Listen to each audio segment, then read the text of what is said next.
Hey y'all, hey, it's me, V the Sepia Scholar, and I'm here with Deysi, Karla, and Cindy. I hope this video finds you all blessed, happy, and full of love.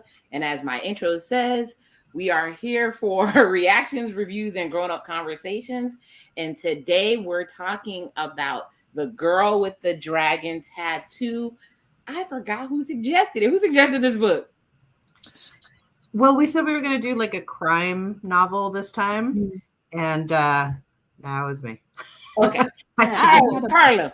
Yeah, because I think last time we had someone who is in the chat who has a crime podcast. And so it gave us an idea to we asked her what her favorite book was. And she was like, I read, but I can't think of anything off the top of my head. So shout out to, I always mess up. It's either MGTV or MTGV crime podcast. If I messed it up, correct me. But before we always get into our book, we go over how we all got together because YouTube loves when you tell a story over and over again for some odd reason. Because you should be able to watch each video separately. But this group of girls, Karla was my bestie in college. Deysi was her baby sister. Boo. Cindy is my new. She's my travel buddy that hung out with me a majority of the time. Okay. Oh, V, we're losing you. Okay.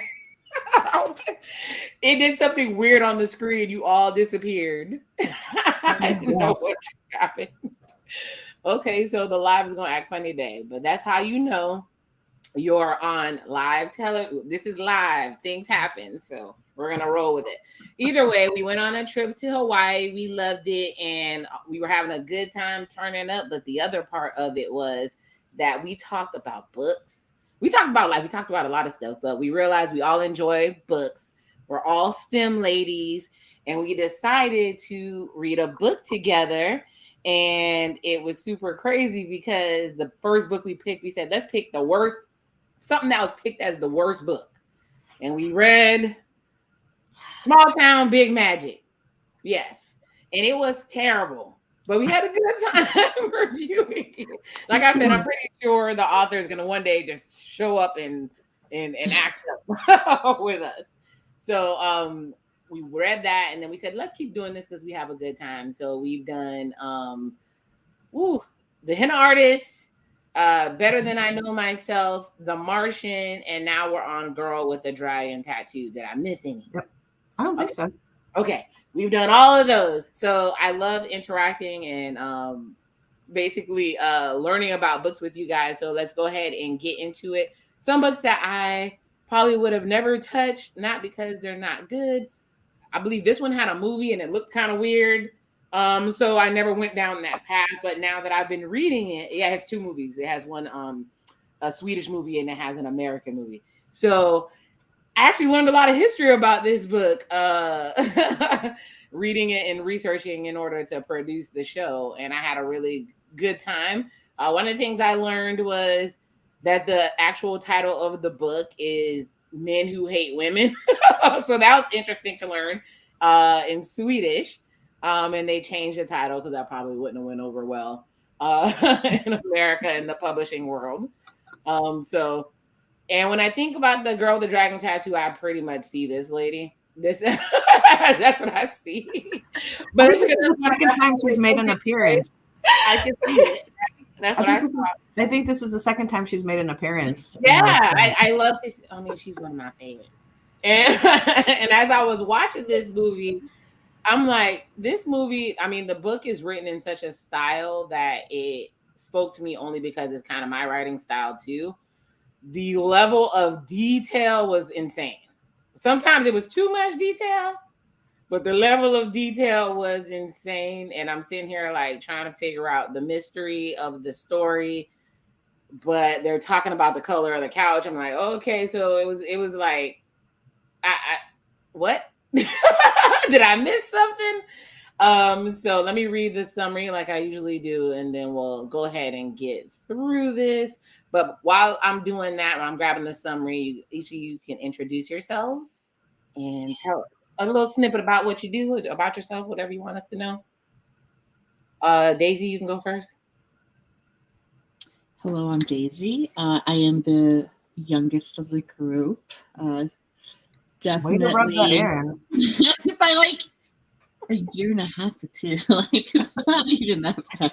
But I do want to say that these ladies have been fantastic, right? It's always good to find other peers that enjoy the same things that you do. Also, that stimulate fantastic conversations and make you think outside of the box. But more about myself, I do work in the STEM industry. I am a project manager for a company that helps migrate applications from an on-prem system into the cloud. So I work a lot with developers. I try not to be the stereotypical project manager where they're micromanaging and be like, can you do the impossible? And people are like, what part of no do you not understand? I try to say, tell me why it's a no so I can explain it better. I overstand. It's one of those things, like I slowly am starting to get more and more technical knowledge to me, but it's nowhere close to my developers. So I always try to let them know that it's their wheelhouse. I will trust them. They just need to give me more business cases of why they need to go a certain way. But anything people related, I was like, trust me. So if I'm telling you you are being abrasive, it means you are being abrasive. Like this is my wheelhouse. Trust me. So again, I try to be a good project manager, but sometimes, you're going to be you, I'm going to be me, and I will be the best that I can be. So, other than that, I am a mom of 3 kids. They are fantastic. I have 2 boys and 1 girl, and I have to say that it has my baby girl is 2 years old, and I never knew how crazy bossy and commanding these little girls can be, because she's gonna rule the world. Definitely rule her brothers and the house. She's already the queen, but she's amazing. So I am very excited to be here, and I'll turn it over to Cindy. Cindy.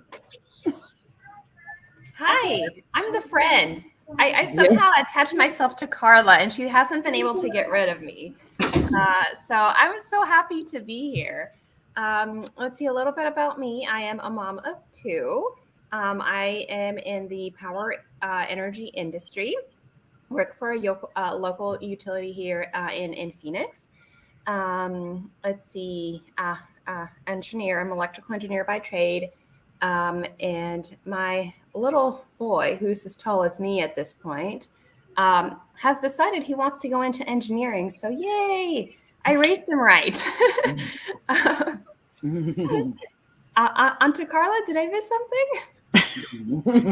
Okay. So I'm the nut that brought these 3 other nuts together. Good choice on my part, by the way. And I feel like the more that we spend time together, the more I realize we have in common. So that's really amazing to find the depth of our friendship just growing and growing as a result of all these things that bring us together. So I am also a mother of 2. I'm also in the Phoenix area. I'm a structural engineer by trade, but now I recruit for the engineering industry. Amazing. I just get blown away when you guys say what you do. It's like it's so much beauty and smarts and all that good, and we communicate well in one space, right? So this is my channel, so most people know who I am. I don't always talk about what I do, but I will say what I actually do a little bit. So I work in supply chain, but I'm actually an engineer. I started this channel because it was one of my goals to start a channel, as well as to write a book, and as well as to do a clothing line. So this is one of many projects that I worked on, and it grew into something that I never thought it would become. When you find out how YouTube works in the background, you have a growing appreciation for what content creators actually do and what they go through to give people content. I probably don't even watch regular TV that much anymore. I'm mostly in social media and YouTube land, and the amount of amazing creative people that are on here. And I'm glad I brought you guys into this space, because you brought so much to this space with you. So being who you guys are. So those are the intros. Let's go ahead and get into the book. I'm going to shout out to the replay gang. What many people don't realize about lives, there's two different sides of the live, two different places that are watching. So shout out to YouTube land and shout out to Facebook land. It's playing in Facebook as well. Also shout out to the replay gang. I don't want to get Cindy in trouble, but I remember somebody watched our video and said Cindy was cute. Right? I said, I don't want anybody to come for me. Yeah, she's beautiful. So they must have saw something they liked. But yeah, so please believe that people are watching these videos. People you don't even think are watching these videos are watching these videos. So like I said, thank you so much for coming to my channel. So let's get into the book. The reason I try to get the intro the way it is because at a certain point you can use certain words on YouTube after a certain point in the video. So after the 15-minute mark, you can start cussing, whatever you want to do. But that's pretty much what's going on. So as I stated, we're looking at the girl with the dragon tattoo. Let me do the summary. So The Girl with the Dragon Tattoo is a thriller novel by Stieg Larsson, probably tearing up his name. It follows Michael I always do this, Blomkvist, I don't know, who is hired by an elderly industrialist, Henrik Wenger, to find out who murdered his niece Harriet. I probably wasn't supposed to say that word yet. Unalived his niece Harriet in 1966. Blomkvist teams up with Lisbeth Salander, a brilliant hacker, and a social outcast to unravel the dark secrets of the Wenger family and expose the corruption of the Swedish elite. That is a short summary of what is going on in this book. Let's jump into it. And I'll let you guys go because I know. So let's do the characters. This is usually what we do. I'm going to first show the book. All right. Let's do the characters. So we have Michael Blomkvist, Martin Wenger, and Lisbeth Salander. Let's go through their summaries real quick. I hope you like my little avatars I picked. I usually pick the avatars based on what I feel like they look like to me. Right? So I had a good time picking the avatars for them. So Michael Blomkvist is a journalist, a publisher of a political magazine called Millennium, which is crazy because the whole series is called Millennium, right? Mm-hmm. I'm learning along with, I've never looked at this series at all. And the protagonist of the novel, ethical, earnest, and a little naive, Blomkvist accepts a freelance job to solve the mystery of Harriet Wenger's disappearance in order to restore his good name after a libel conviction threatens his journalistic career and the future of his magazine. He also was going to jail too. He was going to have to go to prison. I do remember that. Then you have Lisbeth Salander, the second protagonist in the novel, and the titular girl with the dragon tattoo. Though iconoclastic and emotionally withdrawn, Salander is also fearless and prodigiously skilled hacker, making her an ideal partner for Blomkvist in his investigation into the Wenger family. And then you have Martin Wenger. We're spoiling anyway. The second of two serial killers in the novel, Henrik's great nephew and one of the primary antagonists. Despite his position as acting head of the Wenger companies and seemingly benevolent demeanor, Martin hides a sadistic streak. In the tradition of his father before him, he seeks out women to kidnap, you got to say grape juice, and unalive. Okay? So there's those three characters. Then I picked some more characters that you may, if you guys want to speak on them, because there were so many characters in this book, it got kind of crazy. We have, where'd he go? There you go. Armansky, which he threw me off in the beginning of the book, but he was Salander's boss. I really like how they detailed him. I'm doing these character descriptions off the top of my head, but I do remember him and how he had a little crush on Salander after a while from working with her and everything. And he had a love for Salander, but you know, he seemed like he was cool, but then when you kind of read through it, it's like, why are you falling in love with this person like this? It was kind of weird. Gave me creeps a little bit. I think he's her boss, and I think he got thrown off with like how far off he was on the mark on her. Like he really judged her. And then he was like, whoa, there's way more to this girl than I initially thought. And yeah, she's kind of compelling in a weird way. And I think that that's where the attraction is. So. And then you have Niels Berman. And this is how I picture him. I realized how he looked in the movies when I looked for myself. But he is he's the person who takes over the guardianship after her first guardian has that stroke. And he turns out to be a dirtbag himself. So that was crazy in the story. And I used to be married to a law enforcement officer, and before that he worked with the foster care system. You'd be shocked at how accurate this is. So it was a little triggering to me. And then you have Hans Eric Wienerstrom. Wienerstrom. And he's the one, if I remember correctly, you can correct me if I'm wrong, he's the one who is actually going after Michael in his career. He's a crooked businessman. Yeah. And when Blomkvist publishes an article about him, he sues him for libel. Yeah, and wins.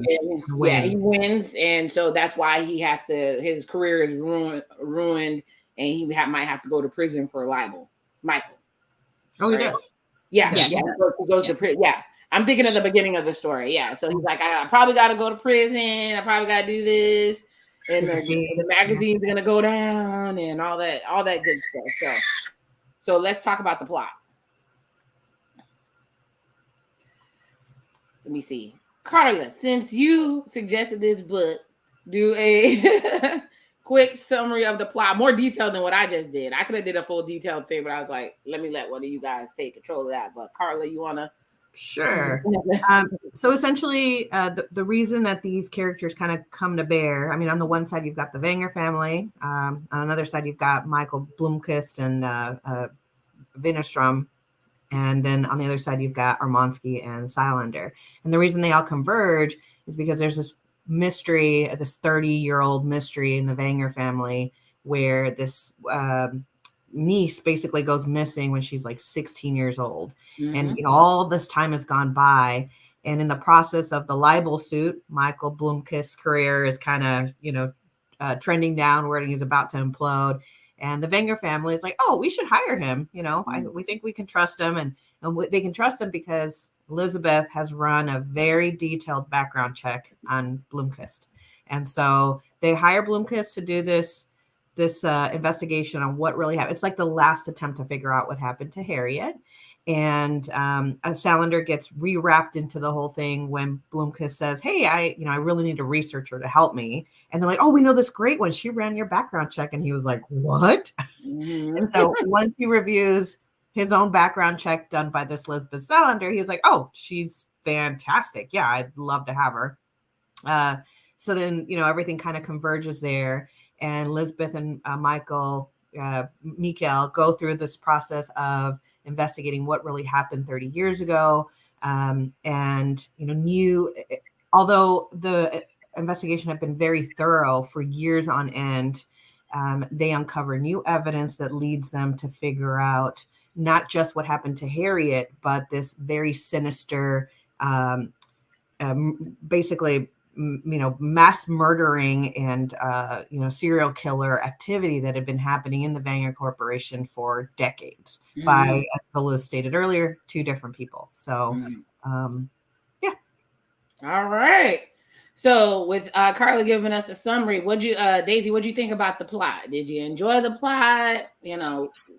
See any holes? I feel like I'm the usual, the naysayer, being like, book was good, but no, it was actually really well thought out. There were a couple of things that I kind of they mentioned, and I thought that they were going to go and explore it, but they never did.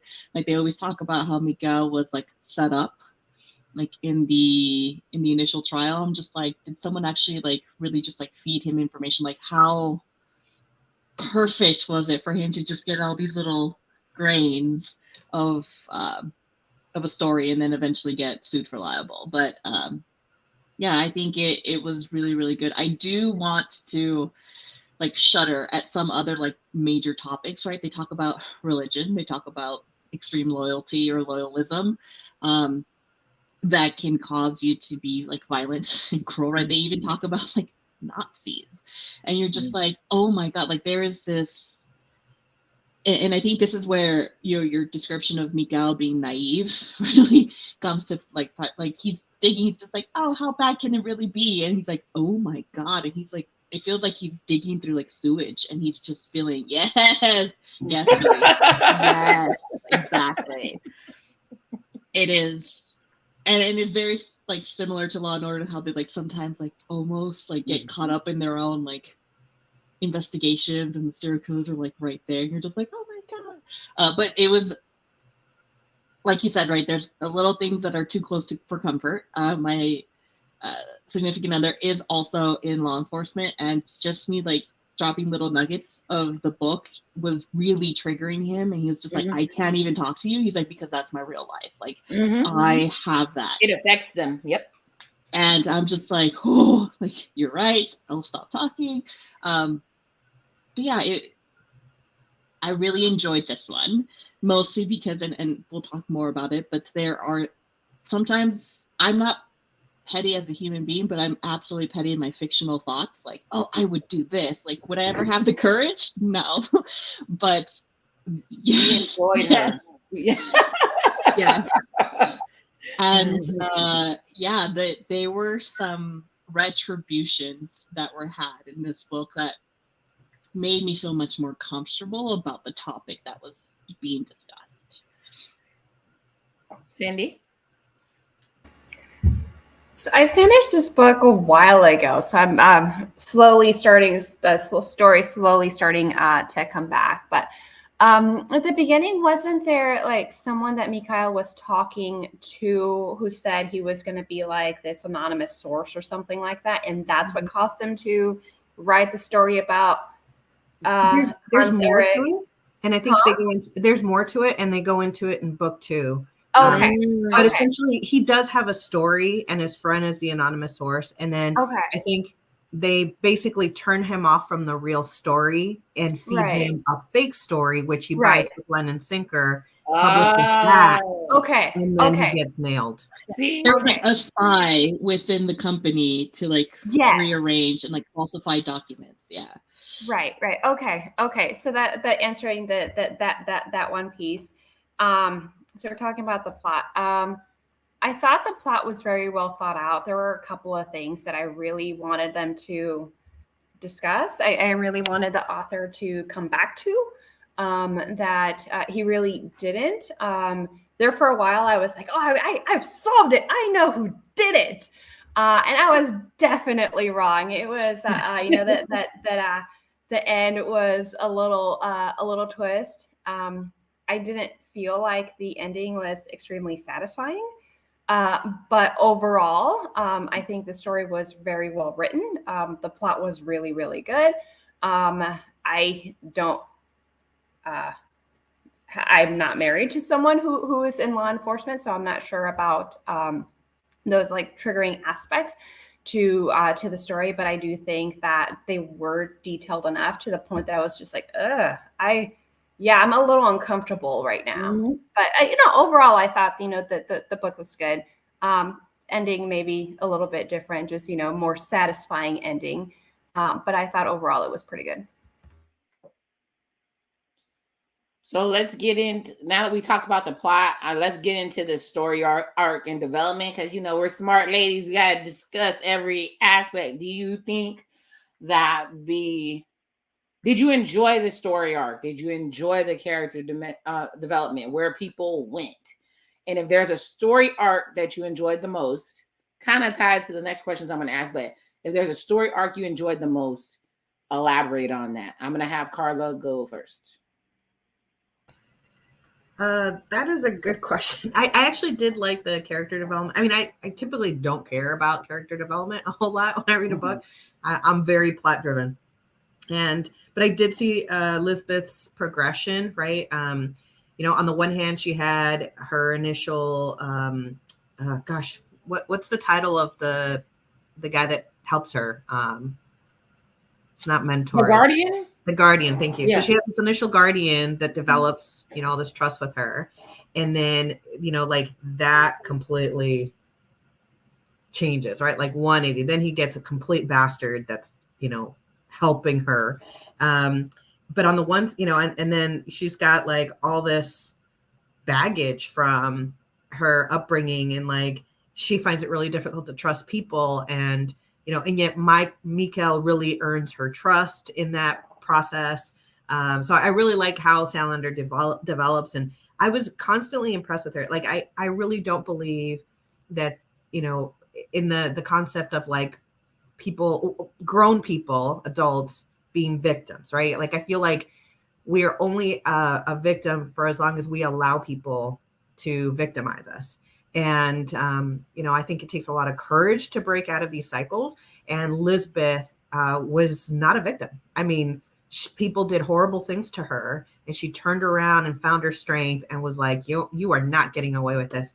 That graphic scene with her new guardian, the author goes into how it never occurred to her to approach the police. Every single time that she had engaged with the police, it was some sort of negative thing, right? Whether she was guilty of anything or not. And she was like, it never even occurred to her. She was like, how am I going to fix this situation? Right. Yes. And she's an incredibly capable person.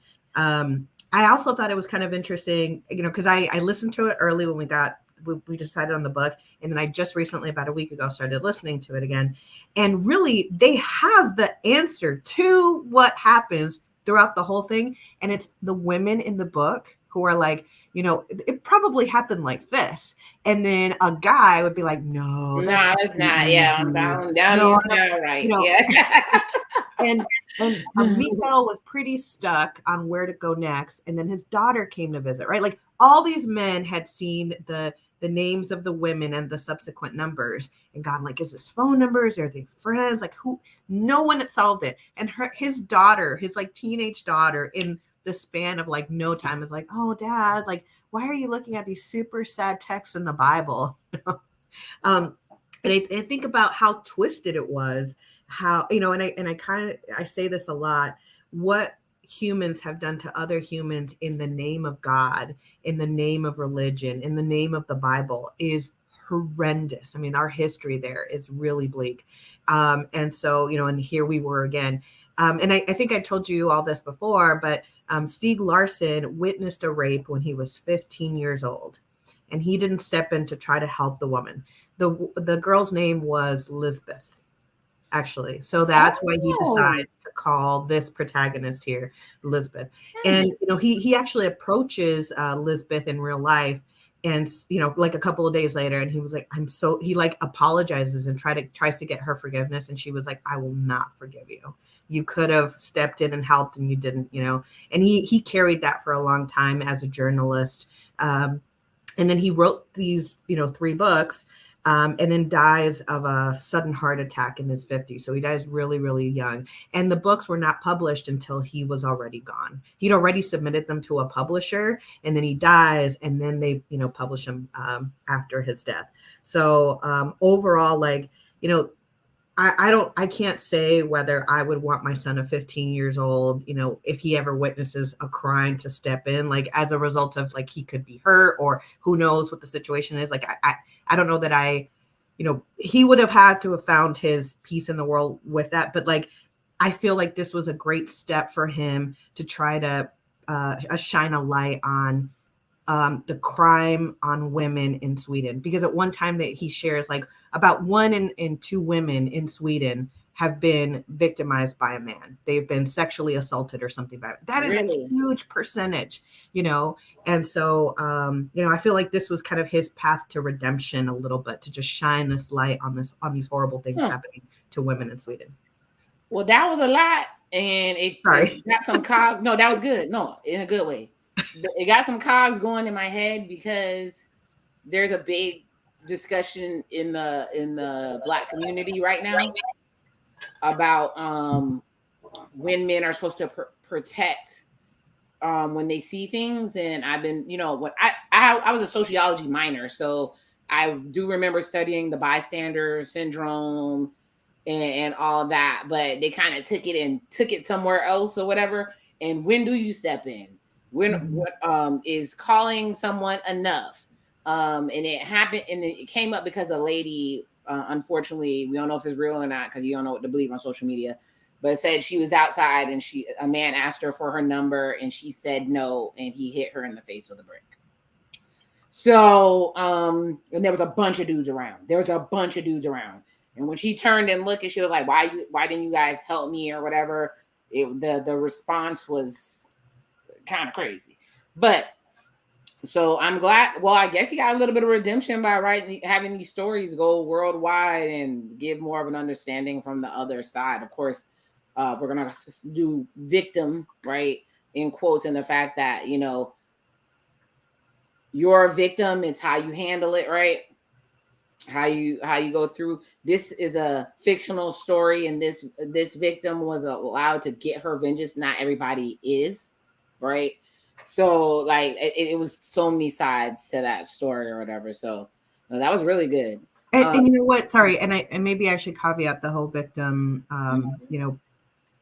comment that I made earlier, because you know, these women that were victimized in this particular book, they were immigrants. They didn't have a whole lot of friends. They didn't have, you know, they were prime for someone to, you know, attack them, basically. You know, I don't think in that situation, I feel like in a lot of ways, we women have to go through the world being super careful about everything we do. Yes. And that's terrible. That's a terrible way to live. Yep.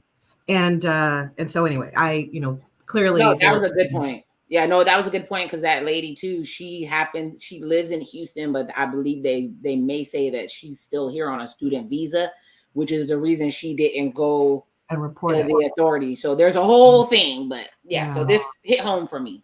Yeah. Cindy, anybody's story arc you enjoy? Or you want to add just Karla's? No, I mean, I think Karla hit it pretty good. I did enjoy Lisbeth's story. You know, her history was a little sad, to disturbing. I just like, I feel like she probably was a kid that was kind of put off to the side. I guess, you know, parents weren't really there, so maybe some kind of, you know, on some level, some kind of neglect. It seemed like the mom wasn't really all there.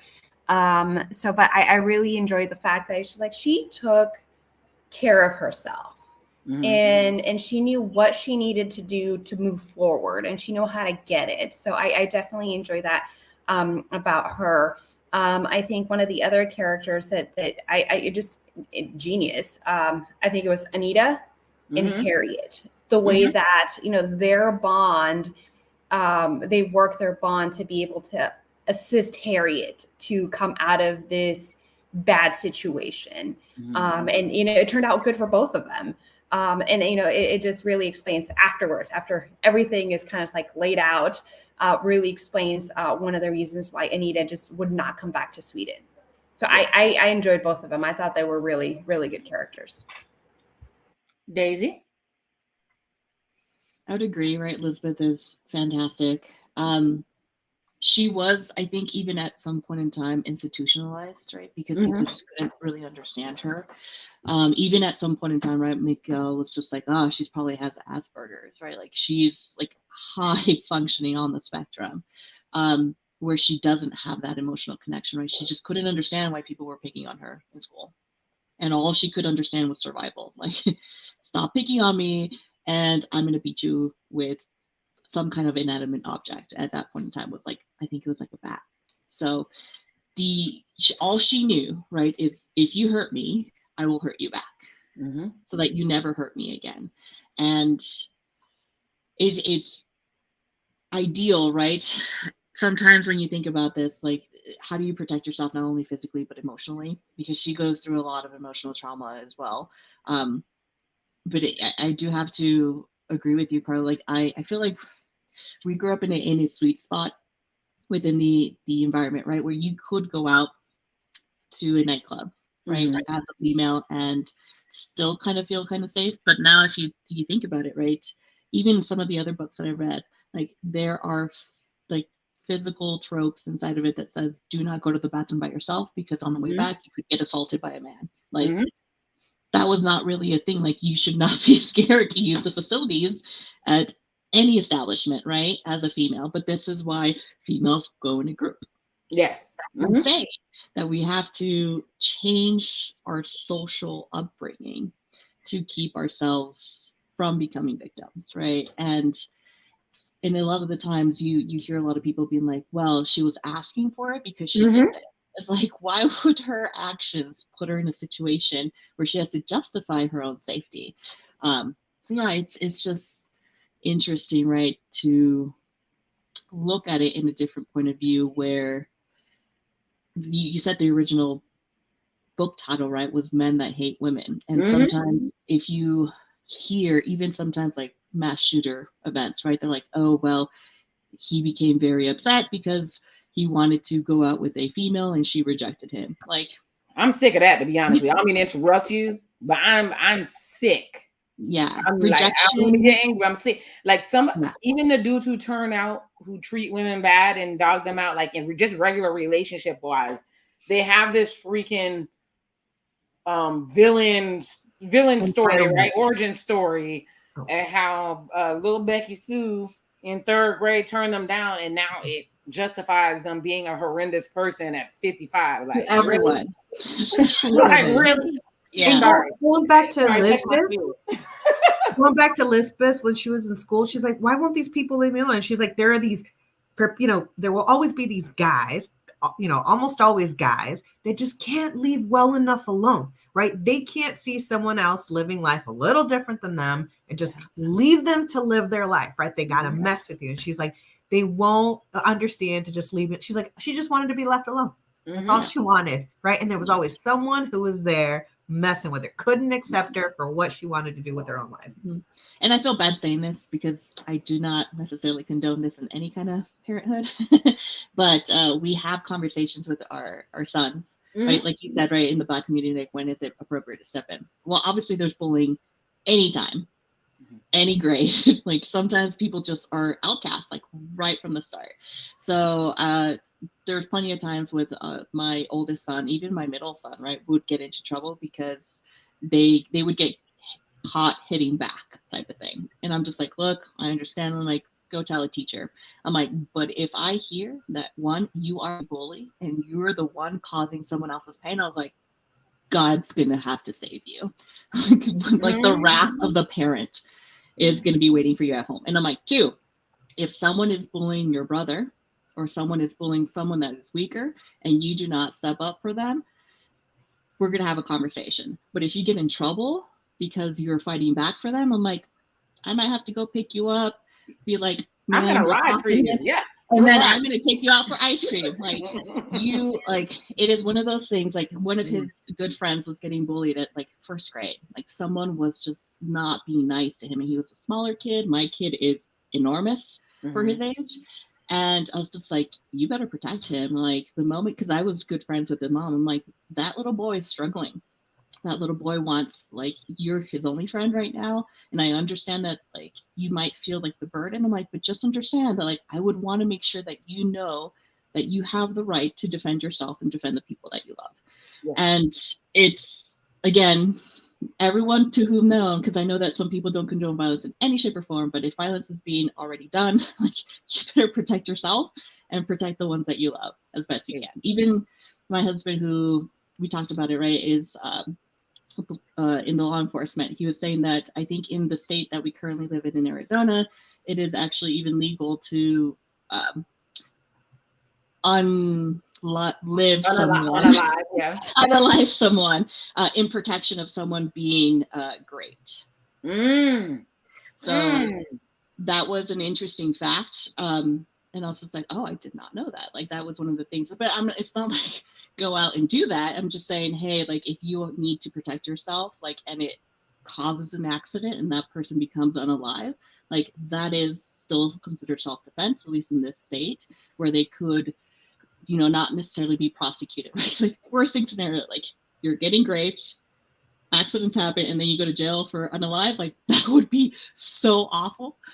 So if anyone is out there, like, there are hotlines, like, please get the care that you need, the support that you need, because it is not something that we as females would ever want you to go through. And if you have been a victim of that, like, please seek the help that you need. We love you. Yeah. Be safe.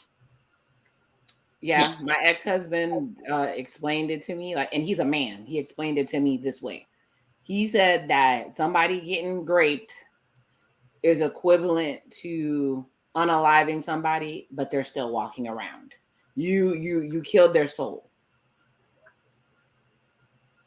There's even another book that I read where someone becomes raped, young female, like 14, 15, from a higher classman in their school, and they don't notice anything, right? As a family, they think that they're totally fine. And for a year of expanse, like the light that was within that child at that point, right? Because they're in their early teens, dies, and they find them unalive in a forest, and they had taken their own life. See, that's what. Yeah. So the book touches on so many levels. I guess I'll speak to the story arc for me. It'll be a little, it's still dark, but it's a little lighter. Like, to me, I was intrigued with Henrik. I don't know why. It was something about what his motivation was to find out what happened to Harriet. And he was born into a family that was this, demented and crazy. And it like really touched, like, it was like he was like, I'm about to go out.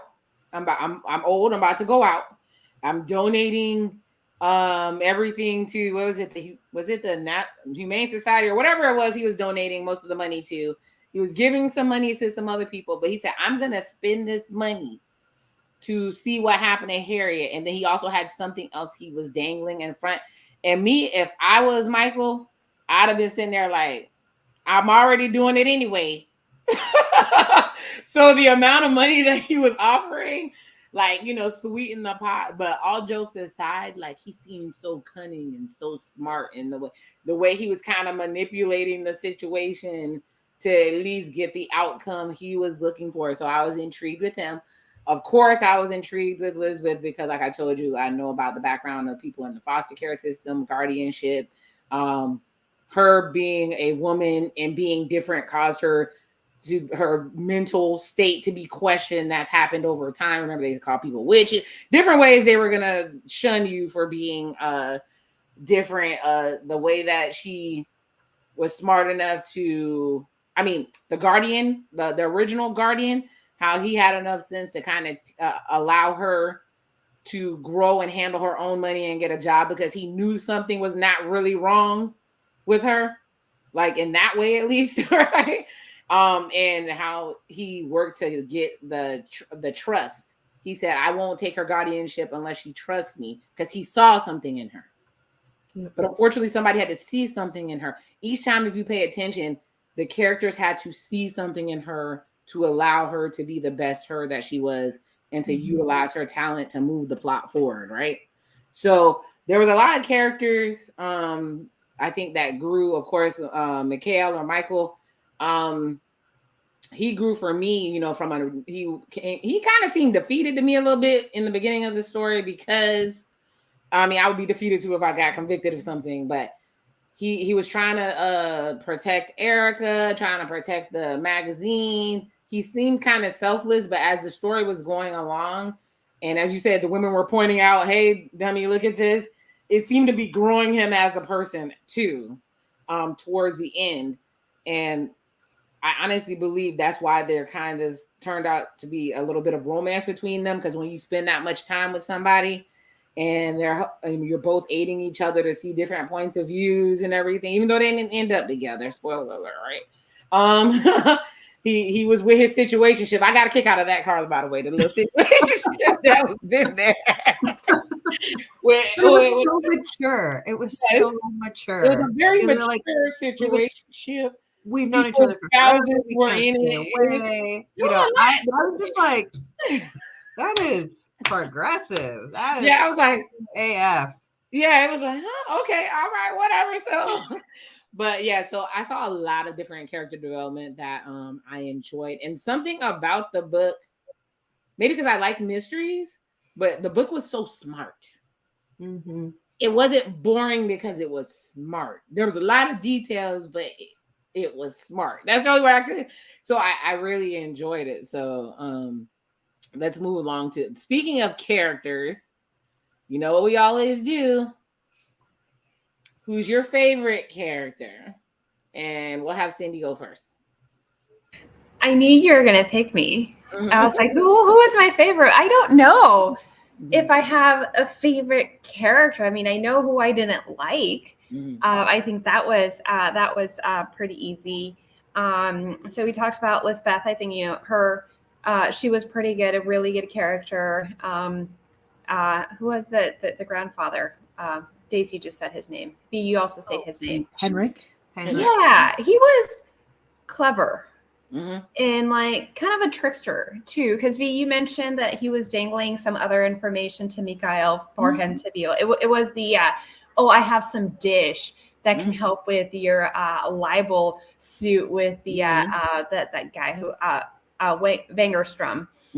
And can I spoil and say that it was like really old information, so it's not like Mikhail could have used it anyway. So I'm like, what a tricky little dude. Okay, I see what you did there. You're manipulating the situation for your own benefit. Not cool, but clever. So I thought definitely good. Those two good characters. I kind of went back and forth with Mikhail. I was like, yeah, he's good. And other times I was like, why he's such a D. Yeah. So just to put it lightly, I was really confused with his relationship with Erica and and the fact that she was married and the husband just kind of like turned a blind eye or whatever. I totally got that. Yeah, I'm gonna make sure you expound on that. Cindy, you mind if you expound on that? Yeah, go ahead. No, please. There's just these people that you have this like uncontrollable magnetism towards. You're like, you're going to be diving off a freaking cliff, but it doesn't matter. It's there, and you can't help but the pull. And those two were just attracted to each other. It's like they met at a party, and they knew they were going to in college, and they knew they were going to end up in bed. And it was like, but they wouldn't marry each other. That was what was kind of. It's like, I'm not marrying her. It's not that kind of relationship, right? And so like that he was married, sleeping around with Erica too, and then she's married, and that was just like, I don't know. I was going back and forth with him. It's like, hey, do I like him? Do I not like him? I know that he's the protagonist of the story, but there was just a lot.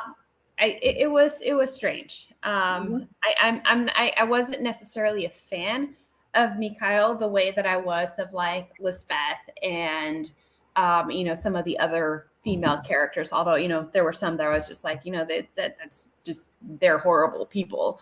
So I'll leave it there. I kind of went a little crazy. I love it. Deysi?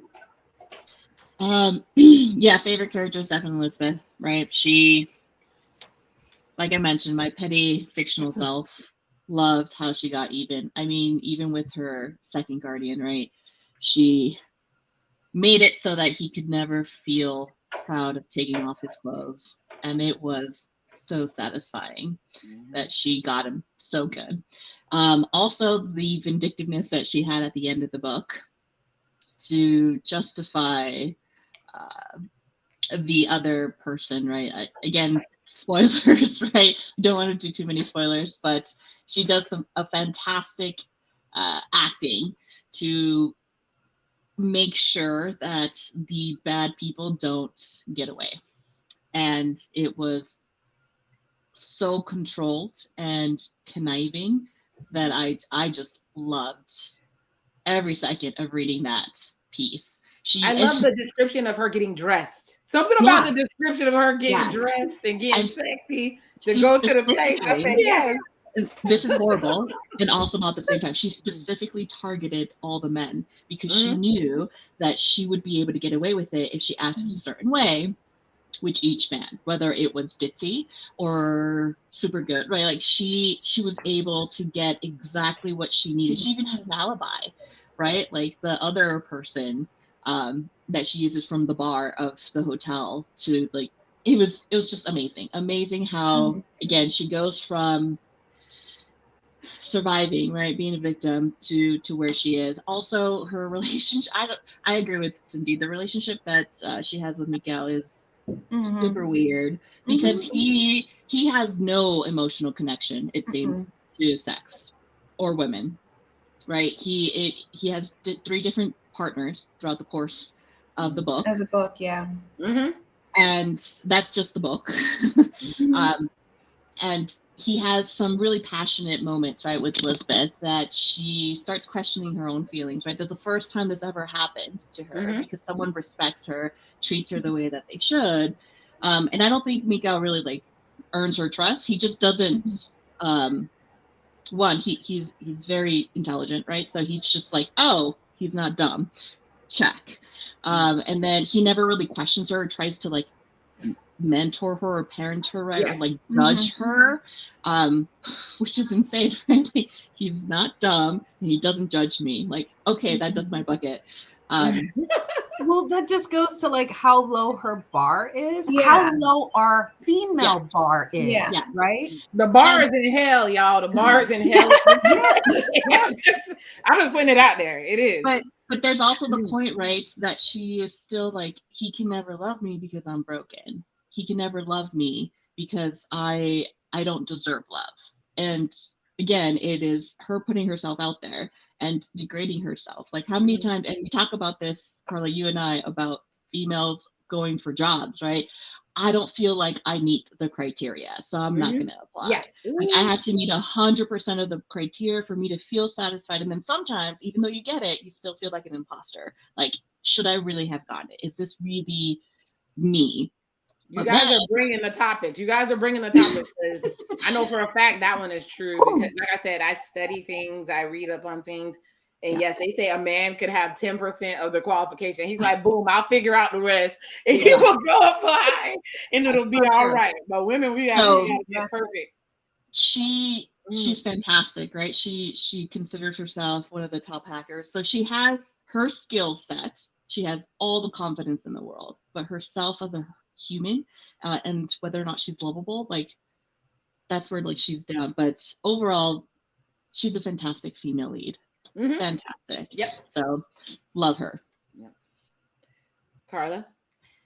I guess I'm gonna pick the women just in general. You know, I thought the women in this book were really portrayed well. I think that we are way stronger than we think we are. we don't give ourselves enough credit. You know, going back to Erica, man, that woman was having her cake and eating it too. Yes. Like, way to live it up. You know, and I thought, like, you know, they talked to her about being such a charismatic leader and like bringing people together and fundraising for the magazine, you know, like all this depth that they brought. And then, you know, she was still like, you know, strategically it made sense to have Miguel take a break from Millennium so that they wouldn't keep getting targeted. She's like, I'm just going to come off as the bimbo. Yep. You know, and that I'm such a beat. And I was like, that's so true. You know, swap a man for that, for her. And they would have been like, oh, so strategic, so clever, such a great leader, you know, and this disparity between what we want in a strong male leader. And when we get that in a female leader, how there's that, you know, we're just like, she's such a bee, you know, no, she can't be president of this country. You know, what would happen, you know, whatever. Yeah. So no, I thought that the female characters were well done. You know, going back to, you know, the way he portrays them as an author, I just felt like I could feel the respect he has for women. And you don't necessarily, like, I just felt like he was really thoughtful about women and portraying them. And I don't know, I could appreciate that. And, you know, going back to the discussion about Miguel, you know, men, it's not that hard to get into our good graces, right? Respect us. Listen to what we have to say. You know, we have a very low bar, and all these guys, quote, getting rejected. It's like, you're just, you want to be you and do it your way. And that's not necessarily what women are attracted to. So yeah, we're not that hard to figure out. Yeah. You just tickle me with that last part. No, because the rejection, just a side note, a lot of the men that are getting rejected, let me use a little example. So I don't know if you guys see the crazy crap I post on Instagram, but there was one where it was telling me my crush, my secret crush, and it says he was 6'5". You know I love tall men, so I'm like, yes. Said he's a chef. I said, oh my God, they read my mind. I like to eat. And then it said it was like a Aries or something like that. And then at the end it says a 1 out of 10 face card, meaning it's not cute. So in the video, I was naturally going through it, so I reacted. I was like, oh, okay, he doesn't look good, right? So I had somebody come in my comment like, "Where's Kevin Samuels when you need him?" You know, like because his thing was like saying that our bars were too high, and a lot of us are average at best, and we should just take somebody whoever's trying to talk to you and all this. I'll teach you about him later, Karla. Your hair will explode, boom. But unfortunately, he passed away. Rest in peace, Kevin Samuels. But he had the men in a chokehold for a while. But I'm saying all that to say our bars are low because we want to nurture somebody. We want to do that, right? We want to do it. So you have to do a lot to jack it up. You have to do a lot. So if we rejected you, we just didn't want. We're not attracted. Something you did. People will talk themselves out of women. Men will talk themselves out of women. They'll be all good and they'll start talking. Boom, she's not attracted. Something gave you the ick. You're out. And you're entitled to get the ick and say you're out, right? But some people can't take rejection. Mm-hmm. Can I also say, like, you said something very, very clear. We still have to be attracted to you guys. Yes. There has to be some level of physical attraction. You don't just like go up to someone and be like, yeah, he's fine. Okay. Or yeah, she's okay. Like, I wouldn't introduce her to my mother, but I'll still try to like hook up with her. Like, we don't work that way. If you cannot fit into our lives, like if I can't introduce you to my parents, if I can't introduce you to my family, like why would I want to stick around with you? Like, you're gonna have to beat them at some point in time. And if you do fit all those criteria, but I'm still not physically attracted to you, why should I settle? Like, you don't settle. Why should I settle? But they want you to because they said that the ratio is off. Right. So that's yeah. The other thing, right? I don't have to depend on you for money. That's where it goes left. Yes. Anything. The only thing I kind of have to depend on you is to help me like with the conception of children. But now science is helping me out with that too. So at some point in time, like you have to at least bring something to the relationship, some kind of emotional support. Because if I can take care of myself, like the only thing that I really need help with is the things that I emotionally cannot handle on my own. You need to be there. You need to listen. Listen to me. Like, don't try to fix it. Sometimes just let me talk. But sometimes you just need to help me out in a physical manner too. Like, again, I have to be physically attracted to you for me to want to spend some time with you. And then you have to bring all those emotional elements for me to want to spend the rest of my life with you. So, but you know, someone's your attractiveness, or no, your attraction to someone changes depending on your mental and emotional connection to them. Yes. So, you know, someone could come in at a 3 out of 10, for example, but they're super charming and super intelligent and they make you feel heard. You know, their attractiveness, at least for me, like totally goes up. Same way, you know, if you find someone who's at a 9 out of 10, they don't listen to you, they're disrespectful, dismissive, they mansplain things to you. I don't like you. Yeah, I don't like you. Go on about your life. That's it for me. So, yeah. See, good conversations. So, wait, did I say my favorite character? Ugh, I got one in my mouth. Okay. I hate to say it, but my favorite character is either Henrik or Erica. I know it sounds weird. No, but I liked how both of them were strategic and cunning. I mean, the girl with the dragon tattoo is obvious, right? Mm-hmm. She's amazing. She's the female lead that we needed. She's the female lead that we needed, especially after Small Town Big Magic. We saw how female lead is not needed to be done. This is the epitome of what needs to be done. Mm-hmm. This is, and like you said, I see the respect, the way he wrote the women characters. I could tell because you can tell when like he actually took the time to build their flesh out their characters. It wasn't one dimensional, right? Mm-hmm. Like I said, Erica was gonna depict herself as a bimbo. Why? Because she knew that if she became the face, the company was already going down. So she strategically, heck, she was strategic in how she got away with having her husband and her side piece know about each other and still be. She had they split custody, right? Yeah. Like she split holidays. Yeah, they split holidays. She was with him during the week, her husband during the week, and him during the week, whatever it was. But that takes a lot of maneuvering. You got to suck people in to be able to juggle that like that. And then, like I said, Henrik, he had money. He very well could have just thrown money at everything, but he also was strategic about everything. Mikhail, like you guys said, I struggled with whether I liked him or not because there was some really bonehead moves going on. But what would I do in that situation, right? So, hi to the 2 people who just joined. How y'all doing? Welcome. Feel free to leave a comment. We're talking about the girl with the dragon tattoo. If you've seen the movie, you could talk about the movie, but we're talking about the book right now. So let's do worst character. Who did you just not like? So we're going to have Karla go first. I'm going to call out the Guardian, Elizabeth's new Guardian. Such a douchebag in every sense of the word. And then, of course, Martin and what was his dad's name? The serial, They're both the serial killers. Yeah, both serial killers. You know what? Okay, in there, I will also throw Harriet in there as well. Like I agreed with Elizabeth at the end. Oh yes, I remember that line. Yes, and she was like, I get it. She's 16. She's being traumatized by her immediate family. She commits a crime, but really in self-defense, kind of, right? And okay, mind you, let's just say that she gets herself out of that situation. She knew about the murders happening and she did nothing. And I don't know if you recall this, but when she shared her story with Anita, she did not tell Anita about the what was happening with the women. All that Anita knew was that she was being victimized by her dad and then her brother. So how many women died as a result of no one doing anything?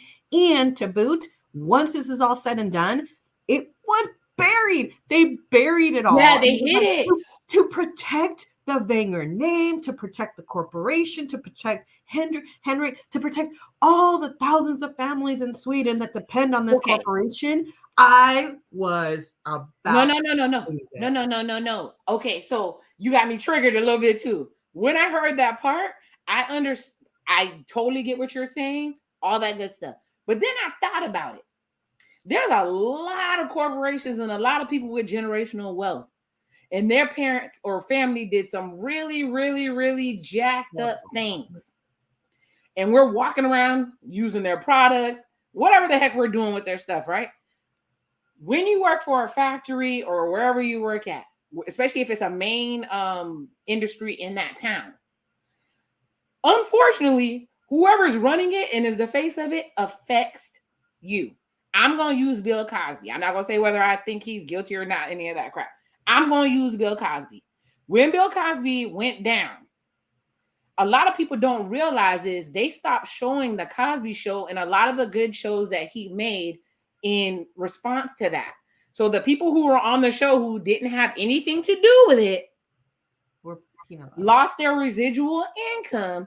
The one dude who played Elvin, he was working at the Trader Joe's. But like I said, a lot of people, especially when you get big like that, a lot of people are depending on your your face. You're the face of whatever it is, right? Let's just say Paula Deen or whatever. She came out there, she did her shenanigans. Her stuff used to cost so much money to buy her like cutlery and her pots and everything. Shoot, when she said the N-word and all that racist stuff came out, I went and bought a whole pot set and her knives for $2. It was like, okay, boom, it still worked. So I saw both sides, but yes, that did bother me. So I was like, oh, okay, dang. Then when he started, I forgot what his name, Frodo started explaining it, I said, oh, dang. Well, Okay. But you don't let women keep getting killed. It's because they were both passed away. That's why I said it kind of, but it was still messed up. It was messed up. And Elizabeth, because they're making all these strides to make sure that Mikael doesn't publish anything, right? Mhm. And Elizabeth's sitting at the table. She's like, "What are you going to do to keep me quiet? Who's to stop me from putting all this information out there?" And she's like, "I want you to take care of the families and find out." But like, I don't understand how they would do that after she buried the evidence. She burned the book and then put the laptop down in the, So in the river or whatever. Yeah, I was like, man. I don't know. So, Cindy. anyway, I had a lot of issues with a lot of the characters. Cindy. So the dad's name was Gottfried. That was the dad's name. Sorry, real quick. Hey, Colton. He always drops in and shows some love. All right. So worst character, Martin, Godfrey, Cecilia there for a while. I thought she was the one that had done it. It seemed like she was like jealous of Harriet there for a while. The second, dang, I forgot the word now. It's like tip of my tongue. Karla mentioned him. The Guardian. Yeah. It was just terrible. I mean, this book had some really bad characters, like evil characters. Women. The women. I think that the mom, Harriet's mom, she seemed like, I don't know, just completely disconnected, gone. I don't know what was happening. She knew what was happening. Yeah, and she decided that because it didn't reflect on her, like wasn't reflecting on her, like she wasn't going to do anything about it. Yeah. So, some bad characters. I definitely didn't right off the bat, those. It was, some characters were really, really messed up. Mm-hmm. Just the way that they came about it, the two-facedness of Martin, the way he made it seem like, oh, I'm just like this great person, but I have this evil secret that I'm gonna lure you into my torture chamber. Some characters were just terrible. Not one in specific that I would point out, but yeah, there were some really bad ones. Yeah, Deysi. Well, I was gonna say, I agree with all of them. I feel like it's like a Japanese scroll that just keeps going on and on of like the worst characters, like everyone in the Wenger family, except for maybe like the grandpa. By the way, he didn't have any kids, nor did he have any grandchildren. But like his brother was an actual patriarch. We'll call him the patriarch. Yeah, patriarch.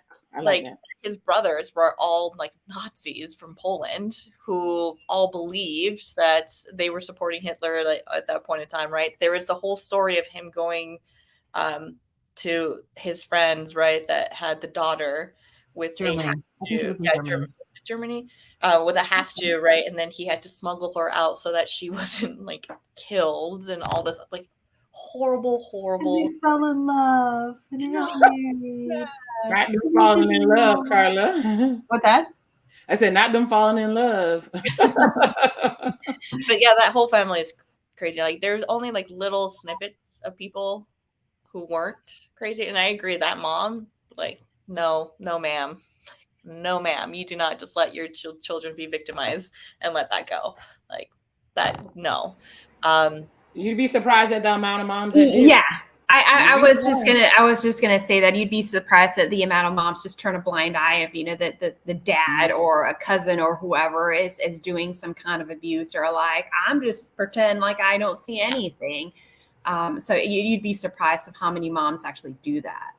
It's sad, right, that children don't feel the trust sometimes in their own parents, right, to believe that they're going to help them out or go to them.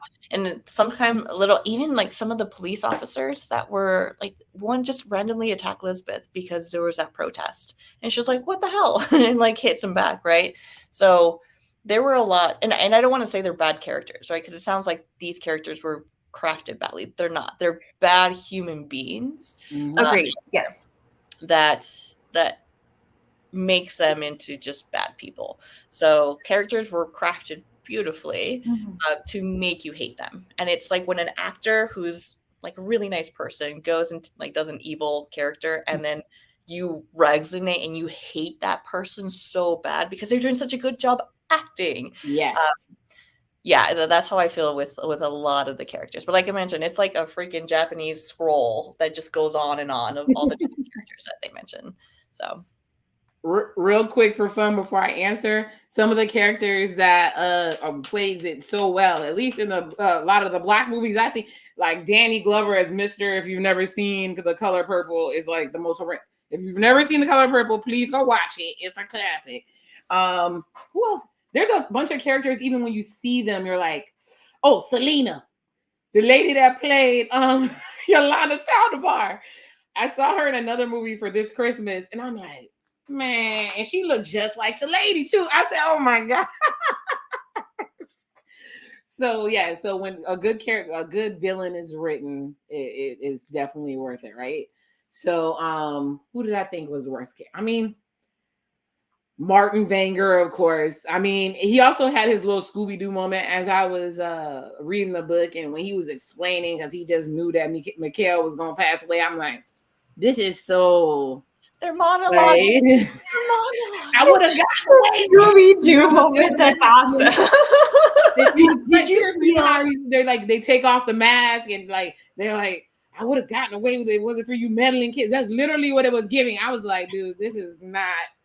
I'm just gonna say Martin, but yeah. Did you feel any pity for the systematic abuse that was happening in that branch of the family? Like his grandfather had been a Nazi who then traumatized Gottfried, right? And Gottfried came out to be a rapist and a serial killer, right? And Gottfried then, he rapes his son and his daughter, right? Yeah. And teaches his son to be a serial killer. Like, did you have any pity, or did you feel like... Okay, I have a nuanced answer for that. Because as you know, I was a victim of some stuff, right? And there are different responses to victims, right? And some of them become perpetrators themselves. So you feel sorry for them for what happened to them. But now, how can you feel sorry for them because they did it to the next person, right? So I have empathy in the sense that it was done to them, but like the way that Martin kind of explained that he did it for different reasons and the joy that he got out of it and those different things, no, I didn't have any empathy. I didn't care about any of that, the victimhood of it. Also, I wanted to speak to the whole Harriet thing and her not telling too. So there's different reasons people don't tell. Now, when she became, because what I've seen what people have been doing to victims lately, I probably wouldn't tell either. I wouldn't, they always victim blame and all the aftermath and all this other stuff like that. So I get why somebody wouldn't say anything, but you have to have the courage to come out and do it. That has to be built in you. Those who didn't say anything doesn't mean they're cowards or anything. There was something in them that couldn't bring them to say anything, but you have to have an extra bit of courage in you to come out and subject yourself to the aftermath of what's going to happen. Harriet was 16. They might have let her ride. She might have ended up in a mental institution right the way they did Elizabeth. You don't know. They treat women offenders completely. If they think you're too cute and pretty to lock up, they'll throw you in a mental asylum. Is that better? Do you know what I mean? Like it depends on what. Sometimes there's self-preservation in there, but you have to become selfless and say to keep victims from having any more victims. I'm going to come out. So when she was an adult at that point and she saw stuff happening, that's when it kind of that wasn't right. So, but yeah, worst character for me was Martin. Like I said, the way they wrote it. Of course, Nils Berman or whatever, the second Guardian, taking advantage of when he got a hold of her money, I knew it was going to go left. When he started handling stuff a certain way, I said, oh, okay. He basically got a piggy bank that everybody thinks is crazy. So if she does protest, he's going to be able to do whatever he wants to do. So when he victimizes her the first time, he makes a comment like, "This is better than a prostitute because I'm taking her own money." Yes. Oh, yes, that's what I'm saying. A perfect victim. Yes. Nobody was gonna believe her. Yeah. Exactly. But he systematically did that, right? Like he chose her because he was a great guardian for everyone else. Like she called. Yeah. But he specifically targeted her because she had no rights as an adult, like as a human, really. Well, he thought he could get away with it. Yeah. I got the feeling from him that it wasn't the first time that he had done that. Like he had a process to continue his abuse and get away with it. It seemed like it wasn't the first time that he was doing that. Yeah, I mean, the fact that he had a whole process built in. Yeah, I mean, it was very methodical or whatever. So, all right, let's go ahead and finish this. This is such a good book. We've been going for over an hour. I know y'all got to get back to y'all lives. It was a lot. There's a lot in there. It was so much. So let's get real and talk about what you think about the book, and then you can give your score, and then I will give my score. So I will start off with Deysi. Let's get real, friend. Let's get for real. We're doing Smarties or no, not yet. At 5. Yeah, we're gonna go. I'm gonna have put it together. I would say like a 4.5. Right, there's still a couple things that I would want, like Cindy said, to kind of touch base on, but I feel like with Karla's little nuggets of breadcrumbs, they might touch on them in the next couple of books. But it was very, very good. Would I read it again? I think this book has enough in it that the first read you probably would miss a lot of little hints. So by reading again, you probably would get a lot more, and you'd be like, oh, there's the foreshadowing right here and right here. But yeah, there's certain parts that I might choose to skip. So intense, right? So emotional, but it was a really, really good book. I really, really enjoyed it. That's great. Karla. I'll also give it like a 4.5. By the way, speaking of these nuggets that you kind of maybe don't catch the first time. So I guess I would have listened to it now about 3 times. So what's Lisbeth's hair color right now, like in the book? It's black, right? But she's a natural redhead. And I was like, I totally missed that the first 2 times. And I was like, oh, she's a redhead. And, they talk about how really she's pretty, but she kind of hides it behind, all the stuff she has. Harsh. But, yeah. And I did get I finally bucked down because I think I'd just been doing library books the first couple of times. So I bucked down. I bought the audio. I want to do number 2. Number 2 and number 3 actually get into additional crimes on women in Sweden. In the human trafficking. Who knew?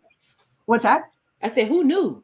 Right, exactly. But if you think about it, the reason we have it's like a supply and demand kind of situation, right? We have human trafficking to keep feeding these rich nations that have a need to exploit women and exploit young women and do these horrible things to them. So, and nobody cares about immigrants, right? So very easy to anyway. So I'm kind of excited. I started reading the second book and I was like, I gotta get the audio.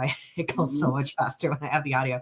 But no, I remember it stayed with me. I watched the original Swedish film first. I had no idea what we were walking into. And then, within the first 10, 15 minutes is this graphic, grape scene.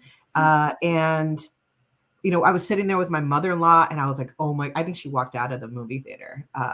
And then I was like, I got to read these books. And they're horrible in a sense, but they're, I think, also very empowering. And I think, knowledge is power. Yes. If we just put our head in the sand about all these horrible things that are happening to women worldwide, we would never think about Sweden as a country that, mistreats women, right? Like I think about Mexico and here in the United States. And yet it was very eye-opening to me. And I think it's important to read books, I guess, from other cultures. And I want to remind you, like the henna artist is very Indian centric, right? Yes. And, Loved and it. this one, totally different part of the world too. So I really like the fact that we're kind of journeying around the world through these. Yeah, this would be a book. So anyway, so no, yeah, 4 to 4.5. I'll definitely, I want to listen to the whole series again. And then I love to have these discussions because I do learn even more and get more depth as we have these talks. Perfect. Daisy? Oh, she already went. Oh, Cindy? I agree with Karla and Deysi. I think the author did a really good job developing the plot, developing the characters along the way. Very good, strong female characters, which I definitely appreciate, especially coming from a male author as well. I think he did a really, really good job. Would I read it again? I'm not sure. I wasn't entirely satisfied with the ending, but maybe that's where book 2 and 3 come in. And they just kind of bring everything together, in a nice little bow. Haven't gotten there yet. But I think, overall it was a really, really good book. I'll go with, concur with Deysi and Karla and say that it was 4.5 star. Very, very well written. Plot was good overall. I'm intrigued. Just real quick, why are you disappointed by the ending? It wasn't satisfying. I was like, okay, it's like this person, these people did all of these horrible things, and we're just gonna bury it just because. And I get your point of view. The discussion that we had a little bit a little while ago about Paula Deen and Bill Cosby. Totally get that. I totally understand. But it didn't. I don't know. I wasn't satisfied with that ending. I feel like this information, that cover up, needed to come out. Yeah. Maybe it will, in book 2 and 3 or down the line or whatever. Typically that's what ends up happening when certain crimes are kind of covered up. They eventually come to light. But I don't know. I wasn't happy with the ending. I needed a little bit more. I love the fact that, that Lisbeth said, hey, it's like, hey, you're keeping that guy quiet, but I'm sitting right here. I know just as much, and you totally forgot about me. And in order to keep me quiet, you're going to do all of these other things. So I thought that was, there you go with the money. I thought that was definitely good, but it just like, I don't know. It just, the whole, the way that Martin unalived himself, because that's essentially what he did, right? Yeah, that's what he did, running into that truck. Himself into the truck. That wasn't giving for me. I don't know, but whatever. No, not at all. I would have preferred, and well, I guess, that would have taken the story into an entirely different direction. But, he should have been caught. He should have been, he should have been held accountable for what he did. And it was just an easy way to get rid of that character. I think that's probably what bothered me the most, that it was it was just easy. Like, I'm just going to get rid of this dude. He's going to drive himself into a truck and we're going to be all good.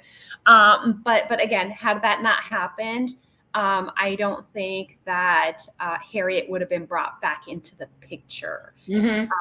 So that would have taken the story in an entirely different direction. So that's why I kind of felt like the story. I was like, and I said the text. I'm like, I'm not sure what I think about this. It was mostly surrounding that.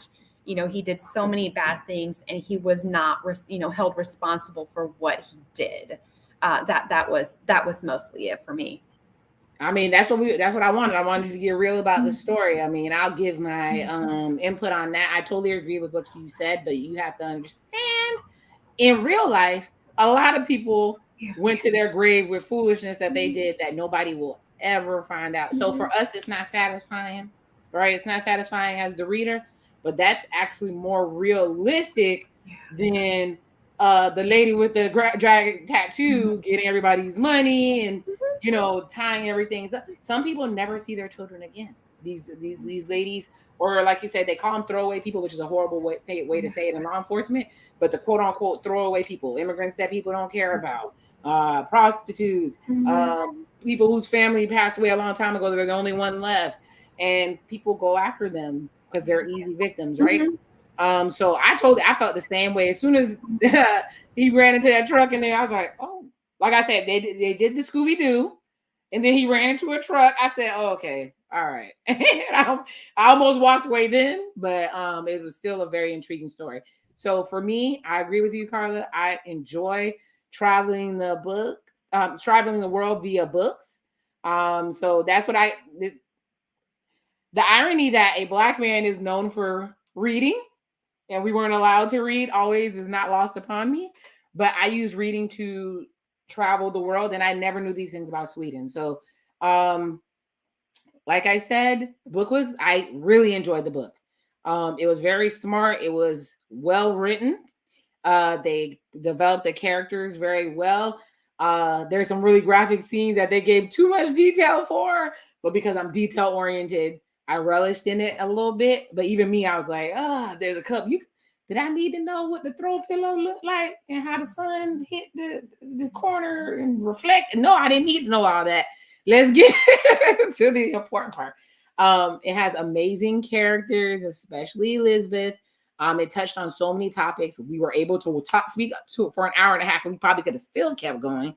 So I gave the book a 4 out of 5 Smarties. I really enjoyed it. It was a really good recommendation. I could listen to it again. It was dark. But I think I might be a little bit desensitized because when I was younger, I used to love crime shows and true crime and all that. So I enjoyed it. So I appreciate that recommendation. So let's each say our goodbyes and we'll run up out of here and go back to our lives. Of course, you know what we do afterwards. But either way, go back to our lives. But we'll leave our YouTube and Facebook family for now. So go ahead, Karla, your final words on this book. I'm really glad you all enjoyed the book, and I'm looking forward to whatever we end up picking next, whatever genre or whatever country we decide to visit next through our reading. And as always, I really enjoyed this. I feel like it's a great way to stimulate my brain early on a Sunday morning. So thank you. And thank you for all those who are watching this or who end up reading the book. And drop us a line and let us know what you thought. So until next time. Cindy? Definitely a good pick. Thank you, Karla. I, like V, had seen the previews of the movie, and I'm like, no, that looks like too scary. I'm not going to go for it. But I'm really glad that you did recommend the book. Definitely did enjoy it. Afterwards, started looking at the movie. I'm like, hey, maybe I should watch the movie now that I can compare it to the book. And so that's definitely on my to-do. I'll probably have to find somewhere to stream that. Definitely enjoyed that. Definitely looking forward to our next book because the one that I have picked up is extremely slow and I need a little help. Woo! You mind sharing real quick what the book you picked up now? The book that I've had to renew it from the library once already, but it's called The Doomsday Book by, I don't remember, Connie someone. I'll look her up really quick. But this book was talked about on NPR. So for all of those who, Connie Willis. For those who if you know me well, you know that I'm an NPR nerd. I listen to NPR pretty much on the drive to work, on the drive home, to their podcasts. I love just the stuff that they put out. I think it's definitely fantastic. And they happen to have talked about the Doomsday Book a long time ago, and it just stayed with me. And it's a time travel book, and a graduate student somehow ends up in England in the 1300s or something like that. So she has all of the built-in immunity from all of vaccines from her time, and now she gets to travel back then. And I think that's around the time some kind of plague hit England, and she's the only one that has the immunity. So like people think she's some kind of witch or something. I knew it was gonna be a witch. I knew something. Yeah. Now this is granted. This story has stayed. This NPR story has stayed with me for like 7 years. I'm like, one day I'm gonna read this book. There you go. So I have been. I downloaded it. I have it on the Kindle. They finally got it. So I'm like, because I refuse fight through it, huh? buy the book. Yeah, making very good use of our taxpayer money by using my library. Yes. The library. But it's really slow. I'm like 10% in, and I've had it for 3 weeks. And I told John, I'm like, I'm really struggling with this one. So maybe it'll get good. I hope so. I have a 4.5-hour flight to Florida here in a couple of days. So I'm going to try to use that time to really buckle down and make some progress on that book. All right. Well, if anything, it'll help put you to sleep. Right? On the flight. Yeah. Well, yeah, it's a real book. It's a Kindle book. So John's like, you remember how to read? All you do is listen to books. You know how to read? True. I'm like, shut up, you. Deysi? I am the naughty romance girl in the book, in the group. I devour at least 3 to 4 of those books a week sometimes, because it's all audio. And you got to do romance in audio, especially when they actually have a girl. Oh, yeah. When they act it out, yeah. Sorry, I haven't had a moment yet. I'm always the one being like, I read books to escape. Like, yes, that is absolutely 100% me. Like recently, I had one where it was an actual romance novelist, and she talks about like novel book, I guess, intercourse. I don't know if we can actually say the other. Yeah. And they talk about like book sex, and I was just like, that's a thing, like. So it's totally a thing. That's why I'm obsessed with Eric Jerome Dickey. The scenes are just they're spicy. Like, they even have like a chili pepper, because like I only want to read 5 chili pepper. Like, they have a chili pepper rating. No, well, everything. Like the world of the book, they call it chili pepper, and I was just like, I like. And then they're even like, they talk about, y'all are making me happy. Look, I feel like yes, bring it on. Y'all are making me happy with this. I also not only do that, but I also read a lot of like comic strips when it comes to like manga or stuff from Korea. So it's called like manhwa. But one of my favorite topics to read is either reincarnation or they call it isekai, which is like going back in time. So one of them specifically was a girl that is, they call her a red witch. Like she can draw and it materializes her drawings so she can protect herself. But she remembers that there's this very good looking duke. He picks her up or gets her from the slave market because it's like back in the day. But she gets best friends with the princess, and the princess invites her to hunt, because back then you actually did that, right? You went out to a hunt, except this wasn't a hunt for actual animals. This was a hunt for criminals, and it was specific criminals who great women would get released in the forest, and they would go and hunt them. And the survivor got to that escalated really quick. Yeah, the survivors got to witness and get some kind of vindication, right, for being the victims. And I was just like, so when Martin unlived himself, right, just smashed into that, and I was just like, and Cindy, you're like, that was like an easy cop out. I was like, I wonder if it was a little bit more gruesome on his part, like not only like got held accountable, but like a lot of the times, if a way to go, people who go into prison, right, who happen to be, let's say, offenders of young children, usually don't make it out. They don't. Yeah. Right. Yeah. Because that's the number one like rule. Like, you do not mess with children. But it would be very similar, right? If that would, like, he gets sent to jail and some kind of vindication happened, like, would that make it a little bit better? Like, I don't know. But that might have been a I think so. But yeah, it was overall, right? It would have made my inner Nancy happy. I've been happy. My thoughts are like to finish off, right, is that again, like I mentioned before, if you happen to be a victim of any kind of crime, I can understand like the victim shame that is on there, but if no one speaks out, right, it's going to be hard to fix the issue, right? We can say 1 out of 10 women in the United States have gone through that, but no one's really, if you cannot actually report it, right, no one can really collect the information. So let's help each other, and this is the bathroom mentality, right? Let's help each other if we can, protecting each other by getting good statistics and good help out for those that need it. So if you are there, please again seek the help that you need, therapy, whatever it is. We love you. Be safe. We love you here. We're the, I forgot what we called ourselves, but we love you here. I know we're the yearly travel, buddies and everything, but I think we need to pick a name or something. So the book babes or something. So we think of something. So before I close this out, I'm gonna go ahead and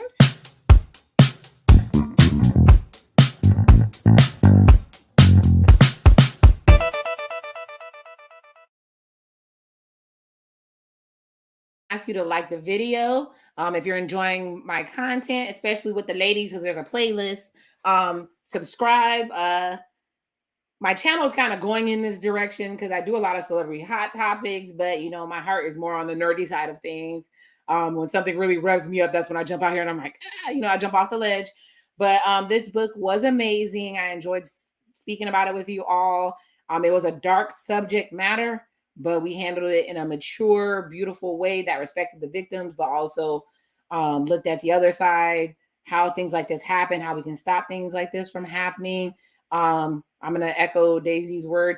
If this happened to you, get help, do whatever you need to restore yourself to as whole as you can be, because you're a beautiful, whole person that is needed in this world.